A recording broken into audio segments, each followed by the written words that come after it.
எனக்கு அவங்களோட பேரை மாற்றணும்னு நான் நினச்சேன். அவங்களோட ஆக்ஷன்ஸ் எனக்கு பயங்கர டிசப்பாயிண்டிங்காக இருக்குது. எனக்கு அது புரியவும் இல்லை, எனக்கு பிடிக்கவும் இல்லை. என்னடா நடக்குதுங்கன்ற மாதிரி தான் எனக்கே தோணுது. அவங்க என் பக்கத்தில் இருந்திருந்தாங்கன்னா, மச்சான் இது கரெக்டாக இருக்காது, இது உன் வாழ்க்கை கரெக்டாக இருக்காதுன்னு நான் கண்டிப்பாக சொல்லியிருந்துருப்பேன். ஆனால் வெரி வெரி டிசப்பாயிண்டட். எனக்கு ரொம்ப கஷ்டமாக இருக்குது. பிக் பாஸ் சீசன் 9ல் இருக்கிற அரோராவுடைய ஃப்ரெண்டு தான் ரியா. இவங்க சீசன் 8ல் பார்ட்டிசிபேட் பண்ணியிருந்தாங்க. இந்த நிலையில் பிக் பாஸ் சீசன் 9 லான்ச்சில் கலந்துக்கிட்டு அரோராவுக்கு வெளியில் ஒரு டேக் நேம் இருக்குது. அந்த டேக் நேம் வந்துட்டு ரொம்ப தப்பானதாக இருக்குது, அது வந்து பிடிக்கல, அதை மாற்றுறதுக்காக தான் அரோரா வந்துட்டு பிக் பாஸ்க்கு வராங்க அப்படின்றது போலலாம் சொல்லியிருந்தாங்க. இந்த நிலையில் பிக் பாஸ் வீட்டுக்குள்ளே வந்து அரோரா துஷார் கூட சேர்ந்துக்கிட்டு ஒரு லவ் கண்டென்ட் மாதிரி போயிட்டு இருக்குது. இந்த நிலையில் பிக் பாஸ் பார்க்குற ஆடியன்ஸ் எல்லாரும் ரியா கிட்ட கேட்டிருக்காங்க, இன்ஸ்டாகிராமில் டிஎம் பண்ணியோ கமெண்ட் பண்ணியோ.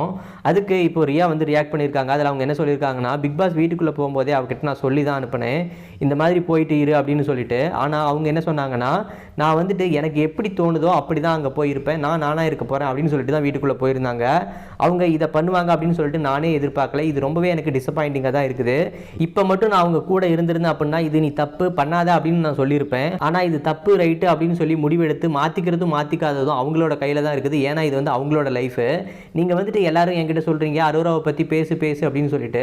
எனக்கு பிடிச்ச என்னோட ஃப்ரெண்டை பற்றி நான் இன்டர்நெட்டில் உட்காந்து கேவலமாக பேசிட்டு இருக்கிறது எனக்கு ரொம்பவே பிடிக்காத விஷயம்.